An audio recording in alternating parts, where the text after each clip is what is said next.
ارے darling, تم تو برا مان گئی۔ میں تو بس یہ کہہ رہا تھا کہ تمہیں ڈرامے کرنے کی ضرورت نہیں۔ اگر تم میرے ساتھ اپنا وقت گزارنا چاہتی ہو تو مجھے کوئی اعتراض نہیں۔ ویسے بھی تم کافی خوبصورت ہو۔ میری رات اچھی گزر جائے گی۔ آج سارا دن بہت بور کیا ہے ان سب لوگوں نے مجھے۔ چلو آؤ گاڑی میں چلتے ہیں۔ وہ اس کا ہاتھ تھامتے ہوئے اسے اپنے ساتھ لے جانے لگا تھا، جبکہ اس کی گھٹیا بات سن کر فوراً حور کا دماغ پوری طرح سے آؤٹ ہوا تھا، جس کا جواب اس نے اس کے منہ پر ایک زوردار تمانچہ مار کر دیا تھا۔ اس گاڑی کے پاس کوئی بھی نہیں تھا، جس کی وجہ سے کوئی بھی اس طرف متوجہ نہ تھا۔ لیکن اس دھماکے کی گونج کارب شاہ نے اپنے دماغ کے اندر تک سنی۔ وہ غصے سے اسے گھورے جا رہا تھا، جبکہ اس کی کلائی ابھی تک اس کے مضبوط ہاتھ میں تھی۔ ہاتھ چھوڑو میرا غلیظ انسان، اس سے پہلے کہ میں دوسرا گال بھی سجا دوں۔ اپنی طرح 2 ٹکے کی عورت سمجھ کر رکھا ہے کیا؟ تم جیسوں کو سیدھا کرنا مجھے بہت اچھے طریقے سے آتا ہے۔ ہاتھ چھوڑتے ہو یا چلا چلا کر پورے محلے والوں کو اکٹھا کر لوں؟ کارب شاہ کی اس حرکت نے اسے بہت خوفزدہ کر دیا۔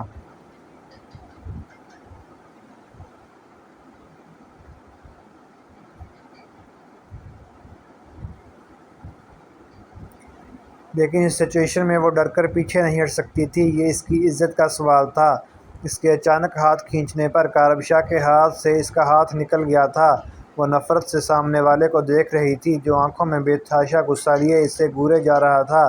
جب حور کو اپنے پیچھے سے آواز سنائی دی، حورالعین تم وہاں کھڑی کیا کر رہی ہو؟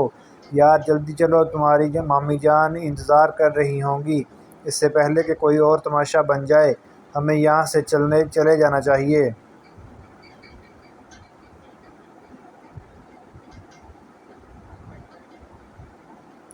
بشریٰ کی آواز پر وہ فوراً اسے نظر انداز کرتی آگے بڑھ گئی تھی، جبکہ کارب شاہ کی نظروں نے دور تک اس کا پیچھا کیا تھا۔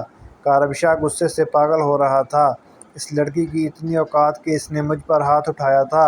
اس کا دل چاہا وہ اسی وقت اس لڑکی کی اس کو اوقات یاد دلا دے، لیکن وہ اپنی دوست کی برادری میں کسی قسم کا کوئی تماشا نہیں کرنا چاہتا تھا۔ کب سے خود ہی اس کے پیچھے پڑی ہوئی تھی، اسے ٹھیک ٹھاک لگی تو کہہ دیا۔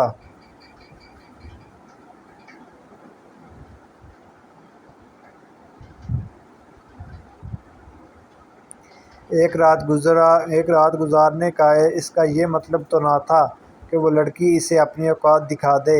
بہت غلط کیا تم نے، بہت غلط۔ تمہیں اندازہ تک نہیں ہے کہ تم نے کس کے منہ پر تمانچہ مارا ہے۔ کارب شاہ تمہاری ہستی ہلا دے گا۔ اب تم میرے قہر سے بچ کر دکھاؤ۔ اس تھپڑ کی گونج کا حساب تو تمہیں دینا ہوگا۔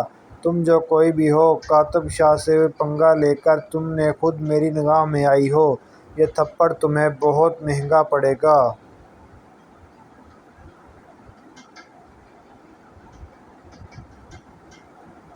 وہ غصے سے پاگل ہوتا ٹیبل پر پڑی شیشے کی بوتل اپنے منہ سے لگاتا نہ جانے کیا کیا سوچ رہا تھا۔ اس کی نگاہوں میں عجیب سی وحشت تھی۔ وہ حورالعین کو جان سے مار دینا چاہتا تھا۔ وہ اسے دنیا سے غائب کر دینا چاہتا تھا، اس کی ہستی کو مٹا دینا چاہتا تھا۔ کارب یار کیا ہوا؟ تم وہاں سے یوں اچانک کیوں چلے آئے؟ اور تم اتنی زیادہ کیوں پی رہے ہو؟ خیریت تو ہے نا؟ بتاؤ تو صحیح آخر ہوا کیا ہے؟ اتنی بے چینی کس بات کی ہے؟ اس کے اچانک واپس چلے آنے اور پھر یہاں آ کر اتنے غصے میں شراب پینے کی یقیناً کوئی نہ کوئی وجہ تو ضرور تھی۔ اور اوپر سے اس کی خالہ نے اسے بتایا تھا کہ اس کا دوست بہت غصے میں واپس گیا ہے۔ اسے تب ہی سمجھ آ گیا تھا کہ کچھ نہ کچھ ضرور ہوا ہے، ورنہ کارب شاہ کم از کم اسے انفارم ضرور کرتا۔ میں جان لے لوں گا اس کی، میں جان لے لوں گا اس کی۔ عارف اس نے مجھ پر ہاتھ اٹھایا، کارب شاہ پر ہاتھ اٹھایا، جگیردار کارب شاہ پر۔ وہ مجھے جانتی نہیں ہے، میں اس کی دنیا ہلا دوں گا۔ وہ غصے سے دہاڑا تھا، ہاتھ میں پکڑی بوتل بے حد غصے سے زمین پر دے ماری تھی۔ اس کے انداز نے عارف کو بھی ڈر کر 2 قدم پیچھے ہٹنے پر مجبور کر دیا۔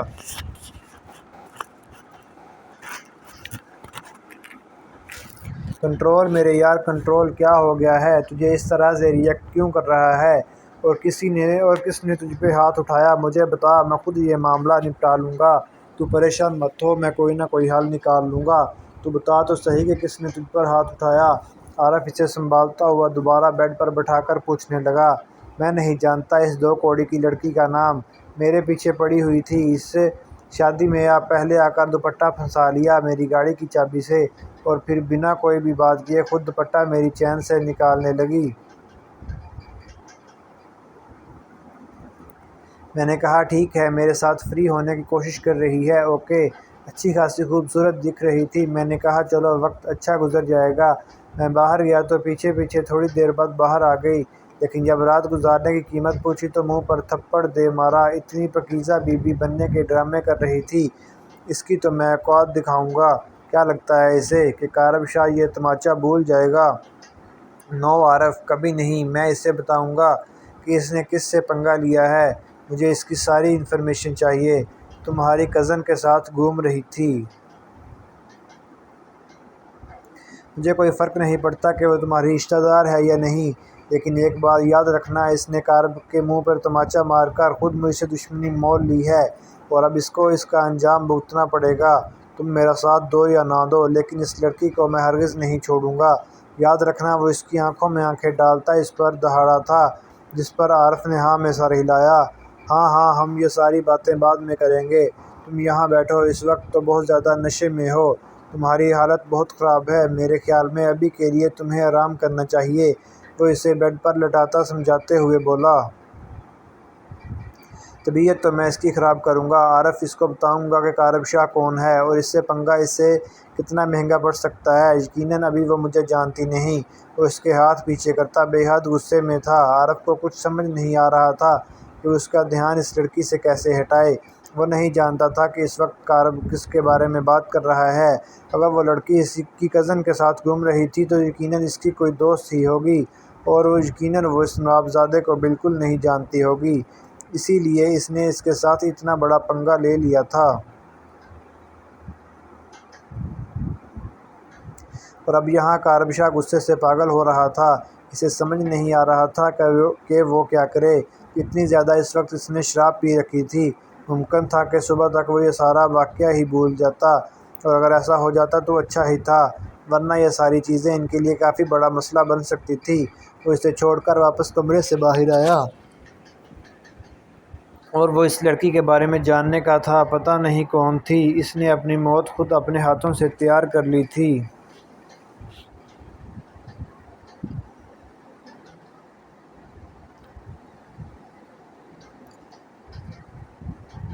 اگر تو وہ اس کے خاندان سے باہر کی کوئی لڑکی تھی تو اسے کوئی فرق نہیں پڑتا تھا، لیکن اگر اس کے خاندان کی کوئی لڑکی تھی تو پھر اس کے لیے بھی وہ مسئلہ بن سکتی تھی۔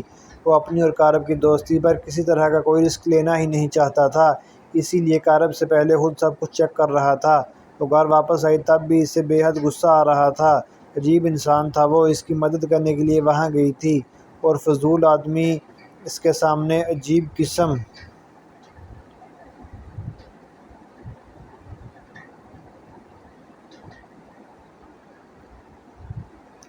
کی باتیں کر رہا تھا۔ ایسے ذلیل لوگوں کے منہ نہیں لگنا چاہیے۔ گھٹیا بے غیرت آدمی، وہ تو خدا کا شکر ہے کہ اس کو ایسی گھٹیا گفتگو کرتے کسی نے دیکھا نہیں، ورنہ کیا عزت رہ جاتی میری پورے محلے میں۔ مامی جان تو میرا جینا حرام کر دیتی۔ وہ تو خدا کا شکر ہے بشرا بعد میں وہاں آئی، اگر وہ پہلے وہاں آتی تو نہ جانے کیا ہوتا۔ اچھا سبق سکھایا میں نے، اسے تھپڑ کے ہی قابل تھا، دل چاہ رہا تھا کہ دوسرا گال بھی سجا دوں۔ بے غیرت آدمی کا شکل سے تو اچھا خاصا شریف گھر کا لڑکا لگ رہا تھا، لیکن حرکتیں توبہ توبہ۔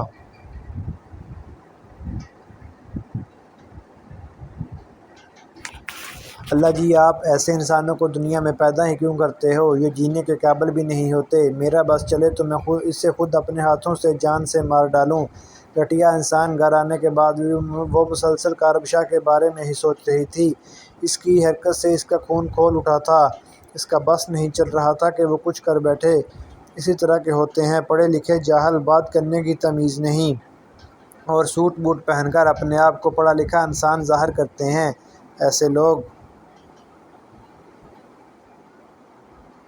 ایسے لوگوں کو تو جیل میں بند کر دینا چاہیے۔ وہ چارپائی پر پڑی مسلسل کروٹ بدلتے ہوئے خود میں مگن تھی۔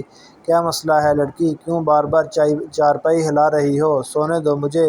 پاس دوسری چارپائی پر لیٹی مامی کی چھوٹی بیٹی اس کی بے چینی پر اچانک سے اٹھ کر بولی، تو وہ خود بھی پہلے تو بوکھلا گئی۔ کیا وہ اتنا زیادہ سوچ رہی تھی اس آدمی کے بارے میں؟ ہاں شاید۔ اس سے پہلے اس طرح کا کوئی واقعہ اس کے ساتھ ہوا بھی تو نہ تھا۔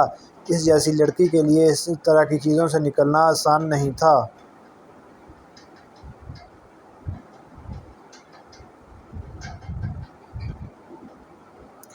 سوری زائمہ دراصل میں اپنے کام کے بارے میں سوچ رہی تھی، اسی لیے تھوڑا پریشان تھی۔ اچھا تم سو جاؤ، اب نہیں کروں گی۔ وہ معذرت کرتے ہوئے اسے سونے کا کہتے خود بھی آرام سے بستر پر لیٹ گئی تھی۔ اب اس نے اس آدمی کے بارے میں سوچنے کی غلطی نہیں کی تھی۔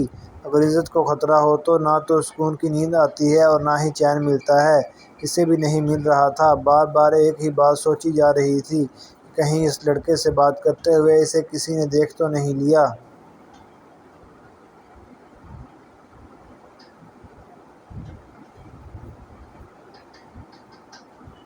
اگر اس نے اس کے سامنے اتنی بے غیرتی سے اپنی اوقات دکھائی تھی تو یقیناً کسی اور کو بھی دکھائی ہوگی، اور محفل میں بہت سارے لوگ اس آدمی کی حقیقت سے بھی واقف ہوں گے۔ کہیں مامی کو یہ بات پتہ نہ چل جائے۔ اگر مامی کو اس بات کی بھنک بھی لگ گئی تو وہ اس کا جینا حرام کر دیں گی۔ انہیں تو ویسے بھی بہانہ چاہیے ہوتا ہے اس کی ذات اچھالنے کا۔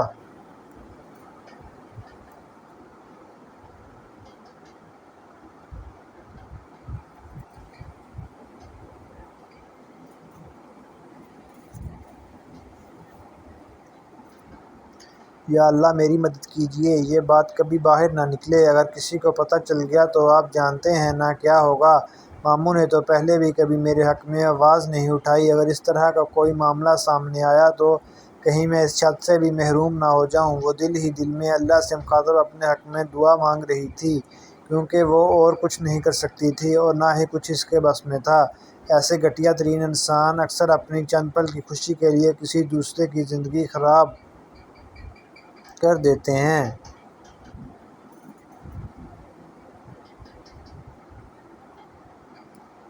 کرنے میں لمحہ نہیں لگاتے۔ شاید وہ آدمی تو اس کے بارے میں سوچ بھی نہیں رہا ہوگا جس کے بارے میں سوچتے ہوئے اسے نیند تک نہیں آ رہی تھی۔ اٹھ جا بے غیرت لڑکی، کہاں مر گئی ہے؟ اٹھ کر باہر دفع ہو، آج میں تجھے جان سے مار ڈالوں گی۔ اپنے ہاتھوں سے تیری قبر کھود کر تجھے اس میں دفنا دوں گی۔